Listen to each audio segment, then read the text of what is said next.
Добро вечер и добро дојдовте во вечерашното издание на емисијата Тунел. Болестите за жал се составен дел од нашиот живот и нашето секојдневие. Доаѓаат честопати и секогаш можеби ненајавени, без се разбира никаква ниту најава, ниту очекување од наша страна и ги има секакви. Болести за кои сме слушнале, многу малку сме слушнале, со некои знаеме како да се справиме, а за многу од нив ниту сме чуле, ниту пак знаеме каква е природата на истите и како да се справиме понатаму во нашиот живот со нив. Токму на тема ретки болести вечерва во емисијата и за една од оние за кои сметам и јас дека многу малку отворено се зборува, а ги има луѓе на број во Македонија кои се справуваат со голготата да ја доживуваат и преживуваат истата, реков во емисијата со моите први гости и ќе ги поканам Јургица Каева. Добро вечер. Доктор Милев, добро вечер, повелете. И господинот Вели Меди, повелете и за вас. Она за што вечерва зборуваме, таа ретка болест, која се појавува ненадејно, неочекувано, подмолна и нетерана борба до крајот на животот е во овој дел од емисијата пневмонална хипертензија. Нешто за кое што верувам Ѓургица од својата лична приказна ќе ни зборува повеќе, вие од медицински аспект, а вие исто со затекната состојба во блиското семејство токму со оваа болест. Може ли прво да споменеме, докторе, од каде се појавува? Може ли да знаеме како може да се појави, бидејќи од она што јас лаички го прочитав и дознав за истата, од кога Ѓургица ми го посочи незиниот животен проблем, дека се работи за болест која јавува симптоми кои не асоцираат на астма, бидејќи се јавува за отежнато дишење, гушење во градите, некои го асоцираат со апнеа при спиењето и така натаму. Но е далеку поразлично, чина ми посериозно може. Посериозно, на жалост, болест која што фактички вклучува во себе повеќе различни ситуации, односно повеќе различни ентитети или болести, заболувања. Во основа се работи за промени на зидовите на крвните садови, артериските крвни садови, на белите дробови, на белодробната циркулација, при што притисокот во тие крвни садови енормно се зголемува и при што се намалува она можност за дифузија, односно за размена на гасовите помеѓу надворешната средина, превземањето на кислородот од страна на артериските капиларите на белите дробови и понатаму дистрибуцијата на таа оксигенирана крв, односно така наречена чиста крв до организмот.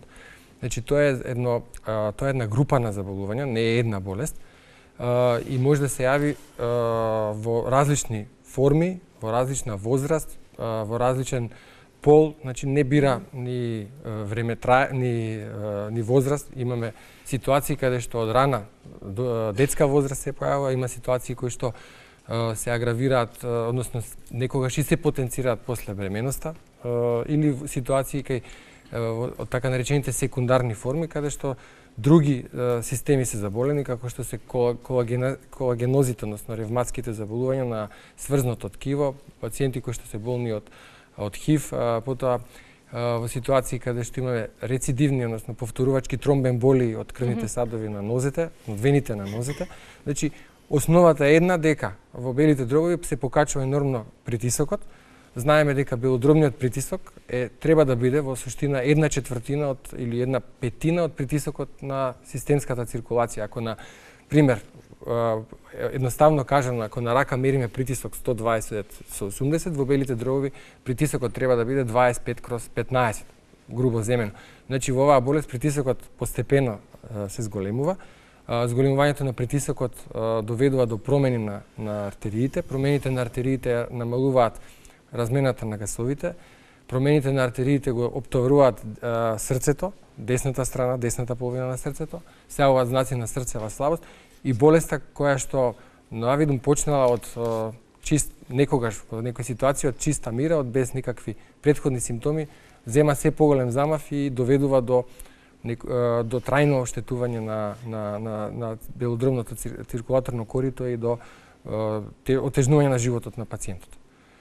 Ѓургица, вам веќе ви е отежнат животот од моментот кога дознавте дека вие боледувате од пневмонална хипертензија. Кога се соочивте со оваа диагноза? Вие си имавте еден живот на здрава девојка? Да. Па веќе 2 години сум диагностицирана со пулмонална хипертензија. Наеднаш ми се смени животот, значи баш наеднаш. Обувувајќи ги обврските работни, осетев наеднаш замор, значи состојба дека ќе падна во несвест и почнаа така проблемите. Значи недостиг на воздух, тахикардија, тоа беше се испомешано во еден ист момент. Колку, извинете, имате вака години, ако меѓутоа се работи за нешто Да, друго сега веќе кога зборуваме? 34. 35 сега ќе помнам, значи на 33 години, Ви се после роден денот ми диагностицираше. беше тоа како роден денски поклон.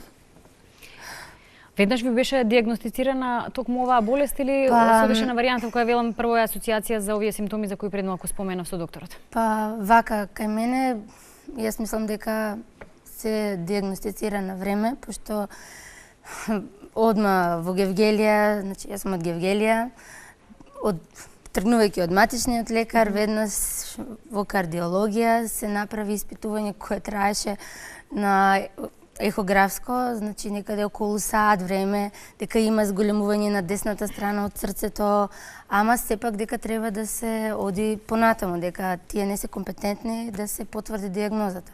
Потоа бе во Скопје, се направи тие катетеризации, коронарографии и се востанови дека имам пулмонална хипертензија. Имавте врска за што се работи или во првиот момент? Не, нема врска, значи јас знаев за притисок артериски, срцев, но пулмонален, едноставно кога отидов на лекар и си барам, каков е лекот, да си како одам понатаму? дома, Што сега по оваа ситуација? И ништо.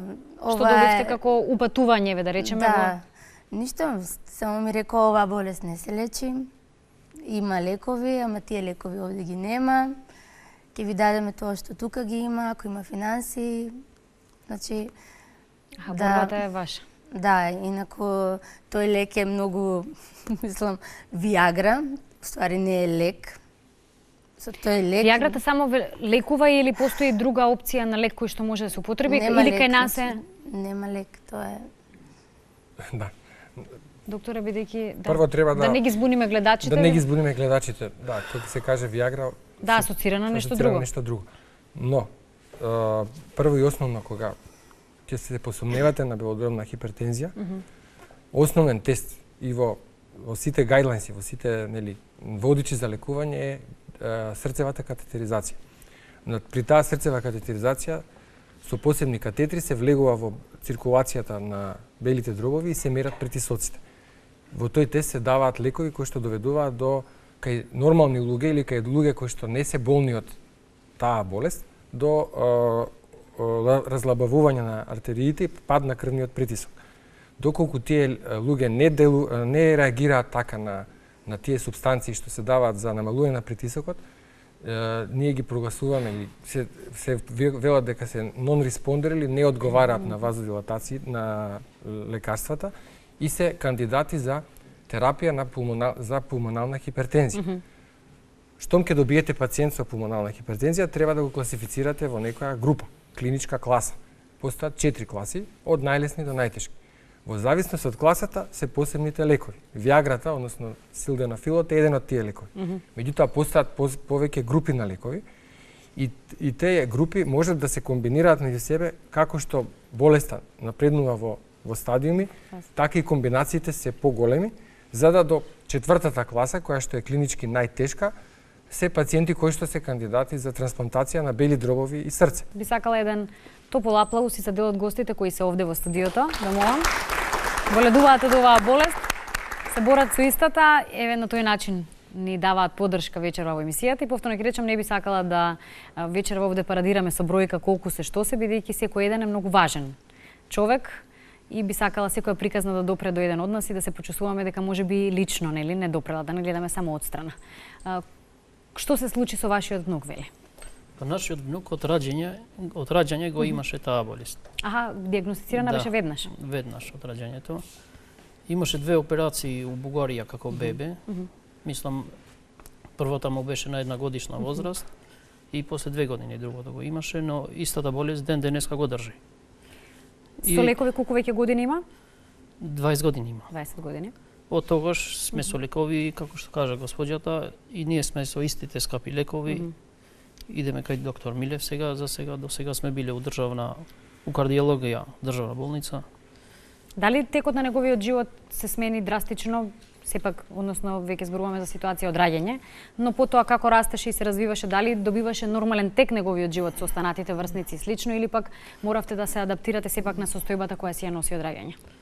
Па, додека растеше, беше све на полошо идеше, но сега... Поседуваше нормално училиште, одеше во училиште? Да, заврши и средно и основно училиште. Работи сега или? Не работи, не може да се работи. Не може да работи ништо. Ви се лекувате, што велите? Исто се лекуваме со скапи лекови. Со тие, борбата е ваша, секојдневна? Секојдневно. Јургица, вие како се снаоѓате? Како се снаоѓаме? Па една година јас бев на таа алтернатива што ја има овде, значи на рецепт, некои лекови. А потоа почнавме со доктор Милев на помали дози од селденафил. Значи почнавме 1 месец и веќе јас првиот месец имав доста голема подобрување, пошто цела година јас лежев во кревет. Не можев да одам ни до кујна, ни ништо, буквално да ништо. најосновни... Скали, значи тоа е веќе научна фантастика. фантастика. И веќе кога почнав да ја примам и тоа 20 милиграми на ден, значи веќе имав јас подобрување и во самата клиничка слика моја како изгледав. Ама трошоците се големи, како што реков, значи една Колку доза чини месечно? Колку чини месечно терапијата? Таа терапија, значи првиот месец кога беше дневно по едно, од 20 милиграма ни доаѓаше околу 100 евра, значи 6000 денари. Веќе вториот месец мораше да се покачи и веќе дојде до 150 евра. Мене ме фати паника, пошто јас веќе не можам да работам, сопругот нема некоја работа од која што може да извади, не може да извадиш ти толку пари. 150 евра е... Како си го барате чарото по прашање на институции веќе? Нели тоа е следната фаза, верувам, кога зборуваме за лекот. Доктор, како е ова решено? Како може да се покрие? Како овие луѓе може да се снајдат? Се работи сепак за живот. Зборуваме кај нас или во светот? Кај нас, во светот? Да. Ќе споредиме, може би само. Тешко. Очигледно тешко. Знаеме кои се просечните примања, знаеме кои се цените на лековите. Терапијата на болеста кај мојата пациентка Ѓургица е сега многу повеќе од тоа што ви го кажа, бидејќи целта на оваа терапија е зголемување до максимално толерантните дози, кои што пак ќе дадат максимално клиничко подобрување. Значи, ако сме почнале со 20 милиграми, сега сме на 60 веројатно, или така нешто. И веќе, да, но меѓутоа она е класа 1 или 2 подобра него што било. Што се случува понатаму? Оваа терапија е маст, нешто што мора да се дава. Луѓето се снаоѓаат на овој или на оној начин, меѓутоа системски не е решено. И да не кажам, да не спомнувам дека е тоа основната терапија, она што е најевтино во лекувањето на пулмоналната хипертензија. Бидејќи лековите од другите групи се баснословно скапи за наши услови. Една месечна терапија со еден друг лек, што е класа погоре од ова, е околу 5000 евра месечно. Значи, ако имате таква болест, вие сте осудени дека не може да се лечите. Ако не ви е, нели, покриена од страна на државата. Како психички се носат болните со оваа болест? Вие од ваша гледна точка ќе ми кажете, сепак вашиот внук. Во смисла, затворени се, сепак имаат мало окружување од луѓе кои се околу нив, од проста причина што тие не може да излегуваат, да комуницираат. Се борите ли и со тоа, со психата кај болните? Тоа мора да се бориме. Треба да се бориме зашто... Има ли кај вашиот внук волја за живот сепак? Има. Еве излегува, сака нонстоп да излегува, ама како што кажа и докторот, не може. Кога не можеш ни да си одиш, ни да излегуваш, а се мачи да излегува, ама тешко е, сепак тешко е многу. Бараат овие луѓе постојана придружба, задолжителна во принцип, да има некој покрај нив? Да, пожелно. Некогаш бараат и кислород, поддршка, значи за домашна употреба, ограничени се при зависи од формите, нели, за долги патувања, авионски транспорт и така натаму, значи отежнат им е животот, но пак ќе кажам индивидуална проценка. Еве, вие не сакавте да оставите на случајност, кога веќе нели сте оставени сами на себе на крајот на криштата, Ѓурѓица, преземате некои работи од кои сакате да тргнете, што се вели, од мртва точка, да може да бидете вие информирани, да може да го информирате светот и да бидете дел од светот во кој се живее оваа диагноза и го има пулмонална хипертензија. Имате здружение неодамна регистрирано, вие сте председател. Од 18 октомври, значи кога дојдовме до тој вториот месец 150 евра и само та помисла дека ќе треба тоа да се покачува, едноставно низ интернет, каде не барав и најмногу имам пријатели преку Facebook, значи пациенти со пулмонална хипертензија и тоа што живеат, тоа се со трансплантација на бели дробови. И така едноставно стигнав до ПХ Европа или Асоциацијата за пациенти за Европа и бев на конвенција 10 години постојање на истата. Значи од таму и идејата, значи со нивна поддршка да почнеме асоциација во Македонија, што тие беа запрепастени како може да има дека постои држава кај што го нема ни основниот лек. Тоа беше, мислам, за нив... Може би дека е чудо. Па, да. Не, лекот го има, се извинам, но не е регистриран за таа болест. Да. Кажете ми, како си наоѓате оддишка сепак? Вие овде сте насмевнати и така натаму, но сепак кога ќе останете, верувам, сами со себе меѓу тие 4 зида, поинаква е борбата и поинакви се мислите и чувството. Си наоѓате некои, не знам, преку некои душевни, да речем, олеснувања и така натаму?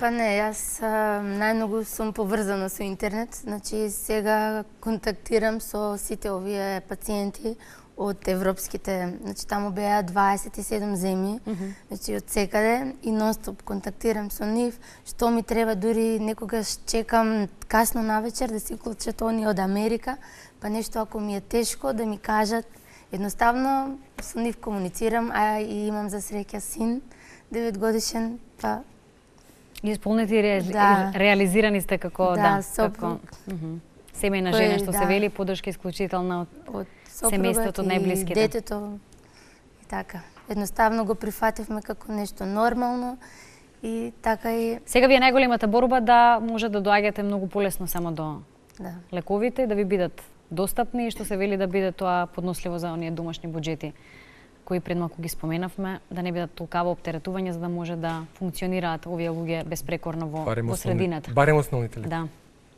Јас се надам дека овој наш вечерашен разговор ќе допре до оние до кои треба да допре, а кај оние кои можеби си препознаваат некакви симптоми, докторе, ќе речеме навреме најубаво да се прегледуваме, да не оставаме на случајност, како што рече Ѓурѓица, тие почетни вртоглавици, притискања во градите и слично, дека не се само можеби од моментален замор.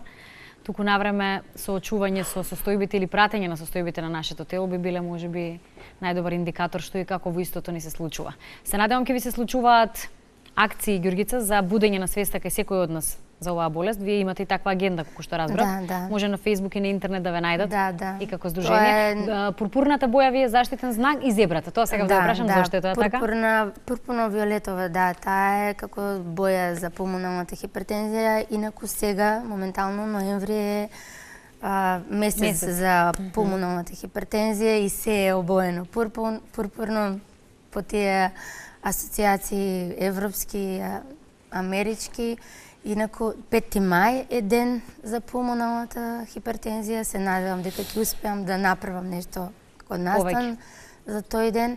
А инаку зебрата е символ затоа што велат, нели, тоа галопирање кога коњите трчаат, викаме астма, нели, како чука срцето, а уствари е нешто поретко и се јавува како зебра.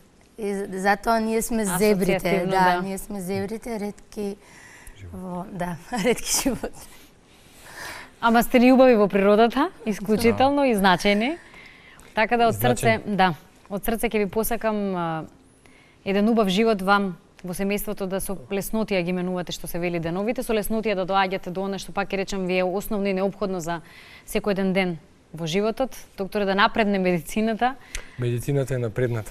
Морам да ви кажам дека е напредната и условите ги имаме. Ние во Филип II ги имаме сите услови да ја диагностицираме, да ја лекуваме. Пак станува збор за поддршката од околината. Ние даваме безрезервно и ова нека биде почеток на едно наше пријателство и соработка, зашто треба сме овде. Уште еден аплауз за оние кои беа присутни, реков, се борат со истата болест. Ретки се, но многу вредни, пак ќе речам, не би калкулирала со бројки или не би се расфрлала и едноставно вашите животи се навистина подеднакво како и на сите други важни во оваа држава. Ви благодарам за вечерашното гостување, се надевам дека онака начнавме барем дел од работите врзани со оваа болест и ова нема да биде толку и крај, туку ова ќе биде почеток, реков, на информирање околу пулмоналната хипертензија, бидејќи не знаеме можеби на крајот на криштата кога може нам да ни се случи. Ви благодарам за гостувањето.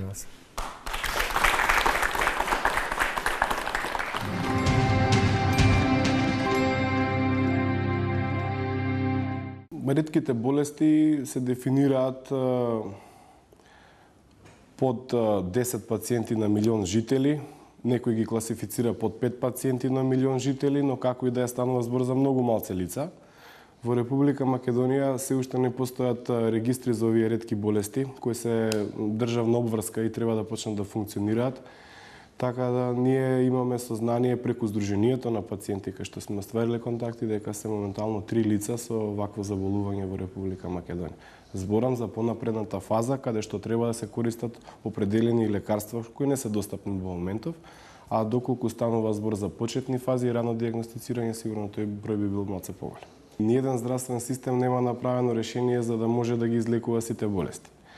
Нормално предничат здравствените системи во богатите земји, каде што може богати, зборам, економско-социјално богатство од страна на самите граѓани, кај што можат тоа што не е овозможено од државата си го купат, доколку во социјалните системи воспоставени, посебно во овој дел на Европа, Источна Европа, дури и Централна, станува збор каде што да државата обезбеди се за пациентот.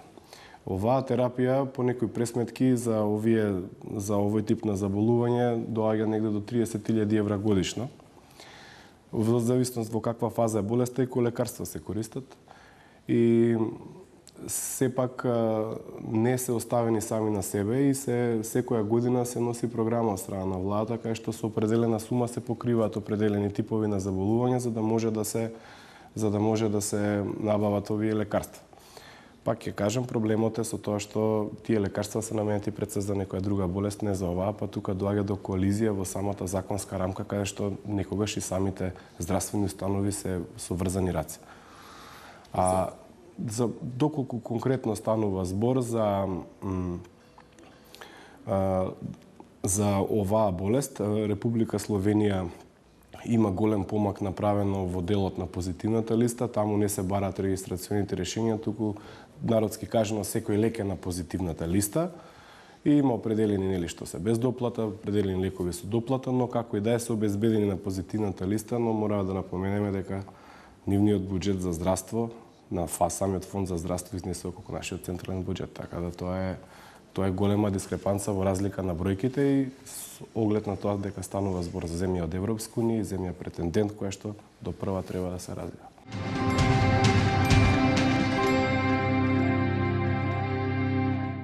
Продолжуваме на тема ретки болести вечера во емисијата Тунел. Реков, никој не сме имуни на истите, особено мислам дека тешко не погодува кога со тоа треба да се справиме, кога во прашање се нашите најмили и најмлади. Тогаш чинам дека и мајката станува вистинска лавица во борба да си го заштити, се разбира, да си го донесе на вистинскиот пат своето најмладо и најмило. За една ваква лична и крајно емотивна семејна приказна во продолжение во емисијата Тунел и за тоа со што се соочува во моментов семејството Димовски. Ќе ја поканам Милена Димовска. Добро вечер. Добро ни дојдовте. Повелете. Милена, навистина, исклучително имате тешка состојба во моментов во вашето семејство, но се држите одлично и храбро. Зборуваме за Максим Димовски, кој е едно ведро и одлично дете. Лично имам среќа и да го познавам. Овде го гледаме само на фотографија. Ние во една прилика во Тунел зборувавме за Максим како предвремено родено дете и со што се Максим се соочи низ еден период од животот кога се роди пред време. Потоа ви се случи еден период кога си помисливте, верувам дека крај дојде за нас на проблемите, одиме понатаму во животот, се изборевме, но добивте, ако може така да се рече, нов удар во животот од страна на тоа со што треба да се борите во моментов за Максим и неговото здравје и живот. Ке ми ја кажете дијагнозата Максим беше во ред се до својата до 3 години, кога ние забележавме дека како предвреме родено детенце не надокнадил со нормално родените деца. Значи кај предвреме родените на расод, деца, нели? да, кај предвреме родените деца, особено оние со екстремно ниска родилна тежина како што е Максим, кој што се роди 1 кило па падна на 930 грама, се дозволува некој период од 3 години да надокнади со нормално родените деца. Го однесовме на контрола, каде што му се направи рентген на дланките и се констатираше заостанување, ако можам така да го кажам, од неколку месеци, значи беа во прашање 7 месеци. Значи детето е 2 години и да речеме 3 месеци според табелите на некои просеци, Да. нели, но ја се извинувам. Но просекот нели се рачуна од една огромна популација. Значи јас можеби сум послаба или сум подебела од одредени други личности. Ние не се загриживме со оглед на тоа дека сите останати параметри беа во ред.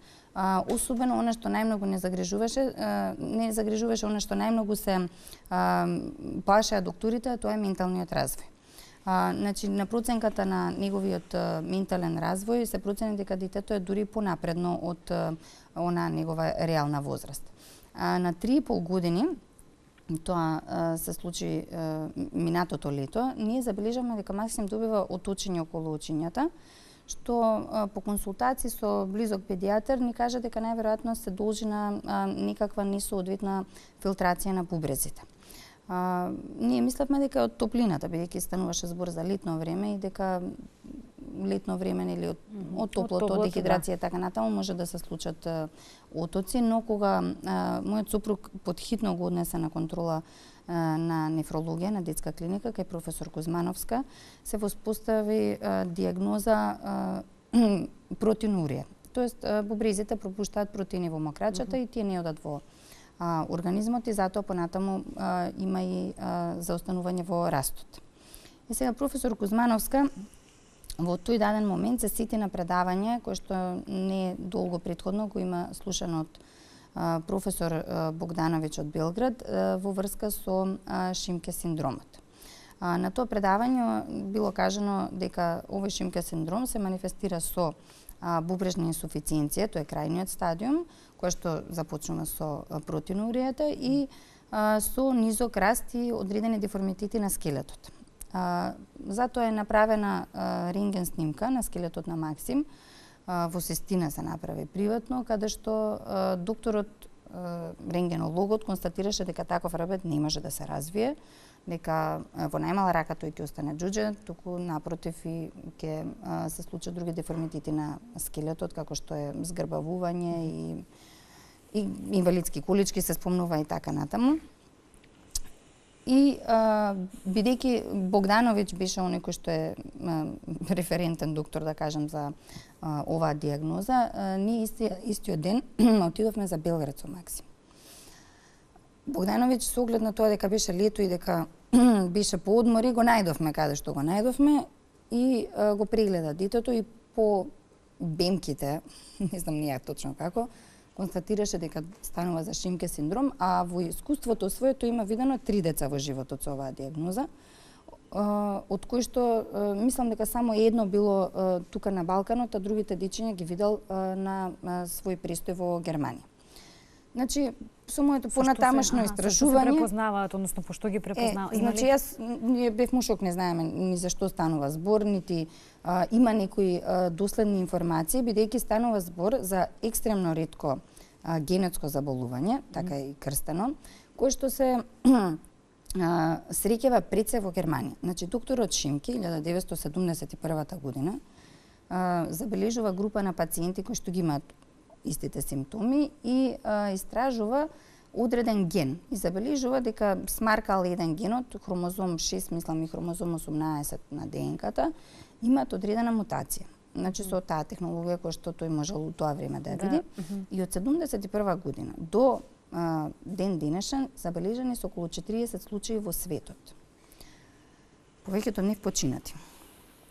Има неколку пациенти во Западна Европа. Во Холандија има двајца повозрасни, значи во своите 40 години, тоа се брат и сестра.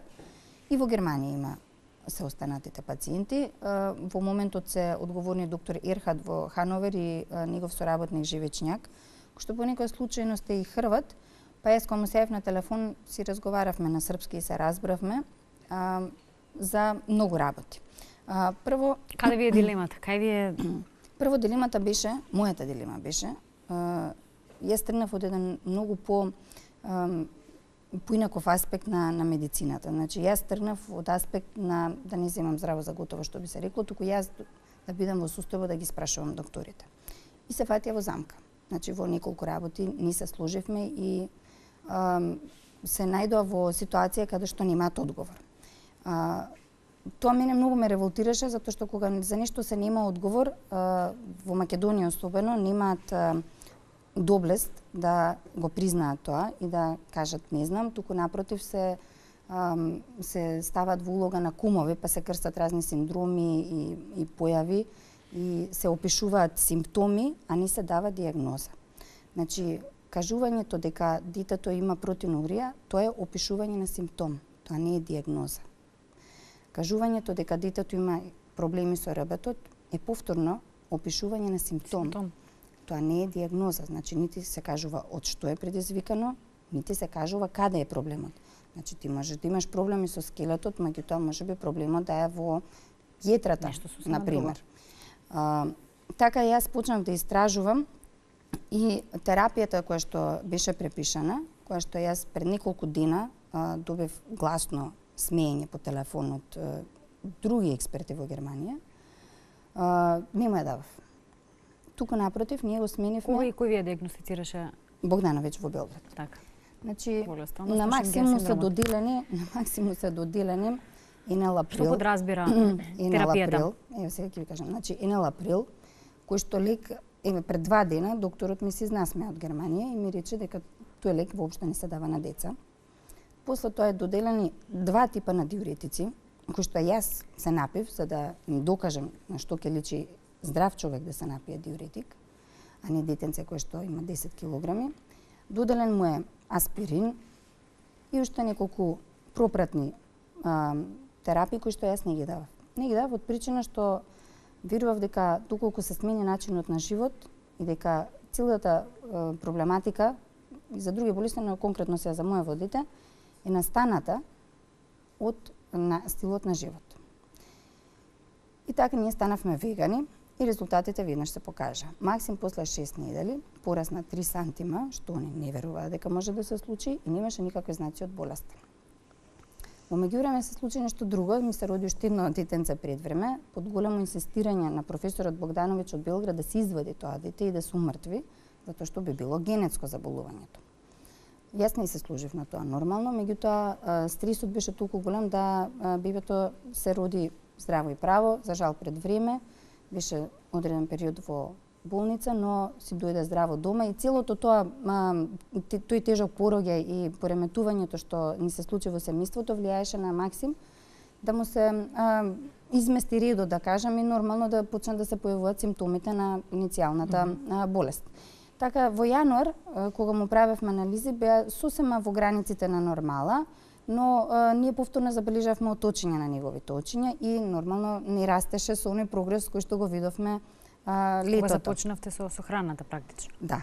И освен храната, тој беше на море. Значи, беше цело време бос, беше цело време на сонце, промената на веганскиот начин на исхрана доведе до едно пречистување на организмот и бевме екстремно задоволни. Сега се случи тоа што се случи и сплетот на околности да живееме во Скопје. Значи во Скопје паѓа магла во ноември, се дига во март. Он беше затворен дома, многу малку надвор. Повторно се јавија истите симптоми? Да, отоци на очињата. Но параметрите беа сосема во границите на нормала во јануар кога правевме контрола и така се договоривме со професорката да следната контрола биде после 3 месеци. Дека нема простор нити за паника, нити за било какво загрижување, тука едноставно да си продолжиме со тоа што си правиме. Во меѓувреме се случило нешто, така што на Максим во април месец му се влоши состојбата. И на контролата во април резултатите беа многу изместени и страшни. Значи, урејата во крвта и креатининот се два параметри кои што покажуваат прецена квалитетот на работа на бубрезите, значи колку добре прочистуваат крвта, но и покажуваат на степенот на затруеност на организмот, беа многу високи. Така се дојде до заклучок дека детето мора да се стави на диализа. Се во Македонија нема хемодиализа за толку мали деца и со максимум опцијата беше перитонална диализа.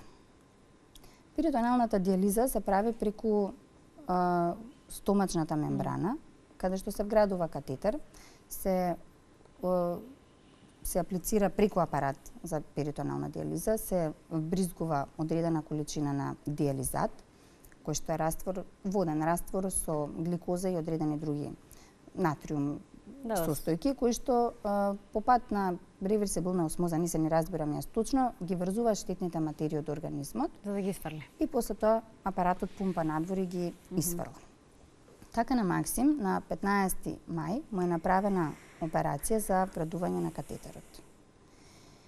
И сега нешто што ние отпосле дознаваме е дека катетерот треба да затрави 2 недели, а после тоа се почнува со некои минимални дози, значи со некои 50 мл, па 100 мл, дури не се достигне максималниот волумен, што за него е 500 мл.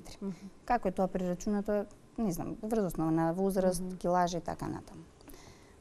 За жал, оно што нас не се случи е да докторите во паника, благоречено во паника, истата вечер после операцијата му се внеса 2 пати по 200 мл во стомакот, каде што тој диализат се изли после неколку сати во сред ног и се изли од самата рана, таму каде што беше оперирано. И детето почна да повраќа. Детето повраќаше се до 9 часот сабајлето. Значи јас броев околу 17 пати поврати детето до сабајлето. Со оглед на тоа што он не беше ништо јаден со денови веќе претходно ради самата операција и ради тоа што беше затруен и беше добро. Ние не знаевме он што повраќа, само гледавме дека детето нас едноставно не умира. Значи детето отиде на операција со 10 килограми, а после операцијата, тоест кога стигнавме во Белград, со брзата помош е примено со 13 килограми во Белград. Значи што се случило да детето за неполни 24 сата добие 3 кила на себе. И сега по наше инсистирање, неопатија, значи супат од детска клиника во Скопје со болничката кола детска клиника во Скопје, ние отидовме во Белград, каде што Максим е приклучен на спора хемодиализа. Тоа е хемодиализа, не може да погода друга артерија, па мораше преку вратот се уградува катетер, каде што на еден спор начин за 5 дена се прочистува крвта. Значи не е ни добро најнаш да му ги извлечат тие 3 килограми кои што беа создадени во него. И после 5 дена интензивна нега, он се префрли во соба да си биде со мене и да можеме преку еден ден да правиме хемодиализа, а воедно и да се разработува катетерот, да се обидат да прават перитонална диализа, затоа што ние сме граѓани на Македонија. И доколку не функционира перитоналната диализа, тогаш би биле обврзани да живееме во Белград и да фондот ги покрива тие трошоци за диализата. Профункционира? Да. За жива среќа не бил упропастен вечерта, веднаш по операцијата.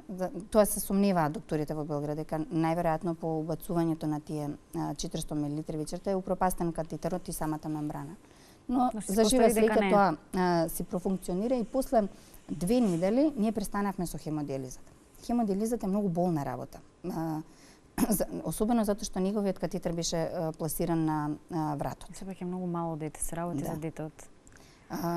Знаете, на хемодиализа сите ги буцкаат, вените се оптоварени, попуштаат и мора да се менуваат тие катетри. Кај него, фала Богу, траеше кратко и се заврши како што се заврши, меѓутоа беше стварно еден многу макотрпен процес да прво ние останеме стабилни и да можеме да му помогнеме, а второ да довериме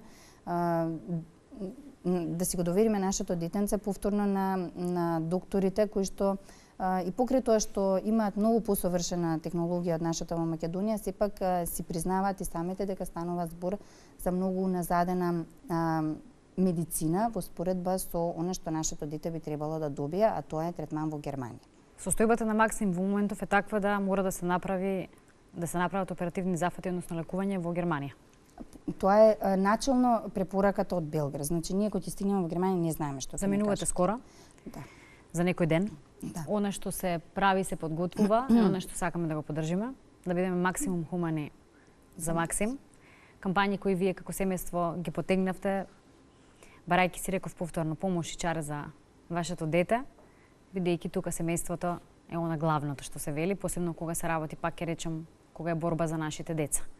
Она што го очекувате од Белград, ги имаме овде и телефоните, ќе може да ги видат, но ќе бидат испишани за оние кои сакаат да бидат хумани. Се направи бројни, реков, ивенти кои ја поддржаа вашата акција за да бидеме хумани, иако за хуманоста не треба можеби да зборуваме, треба да ни доаѓа природно што се вели однатре.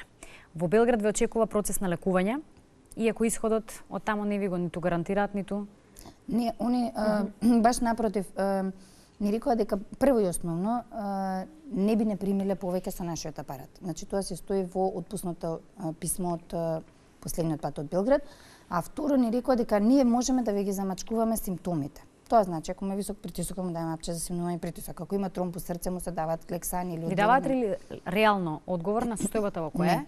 Не. И што може да биде? Не ви даваат.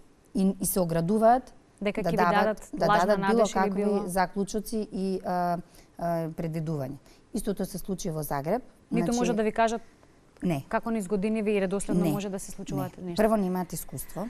Бидејќи навистина Максим е редок. прво дете што го виделе они воопшто со оваа дијагноза, тоа е првата работа, а втората работа се исклучително одговорни луѓе. Јас во разговор со докторите тука во Македонија реков, па зошто у Германија таму е многу скапо, има поевтина трансплантација у Колку чини тој зафат во Истанбул. Германија? Значи јас се јавив кај Франц Шифер, се директно по телефон му се јавив покрај контактот од Белград, он го пазете, во Германија нема детски нефролог кој што не знае за Максим. Тоа се 5 случаи нефротски Редок, проблемот да. и така натаму. Зафатот Кога ми чини? се јавив јас на докторот, он многу сурово настапи. Ми рече 70.000 евра ќе ве кошта пресадувањето на бубрек. Коскената срцевина која што ја предлагаат од Белград да се направи пред пресадувањето на бубрек кошта 100.000 евра. И на вас да ви извадиме, пошто предпоставам дека сакате да донирате за да не купувате орган. Така ми рече докторот, иначе да купиш орган кошта 60.000 евра во Германија. Јас му реков не е за парите, тука е за компатибилноста. Рачунам дека сме најкомпатибилни бидејќи сме родители. Која е следниот чекор и која е голготата која сега треба да ја минете за да Значи на Максим во што е следно? Вие септември, заминувате, рековме, во Да. Германија сега. да, во септември му е дадена крвна плазма и крв, што значи дека во наредните 6 месеци телото мора да се адаптира на таа туѓа крв. Тоа значи дека се ствараат некакви си антитела, јас не се не разбирам и никакво пресадување не може да следува. Тоа е до март. Но со оглед на околностите во кои што Максим живее, како се повеќе му се влошува состојбата и е апсолутно нестабилен, ние ќе одиме во Германија и ќе видиме што ќе се случи таму. Значи, докторот рече дека по телефон не дава никакви нити предпоставки, ми ги кажа сумите на пари на кои што треба да бидеме спремни, затоа започнавме целата акција. Сепак станува збор за детенце. Значи, не е во прашање еден човек, станува збор за едно цело семејство, од кој што не можеме да излеземе сите рамнодушни или пак исти, како што сме биле претходно. Кога ќе стигнеме таму, ќе видиме што ќе се случи.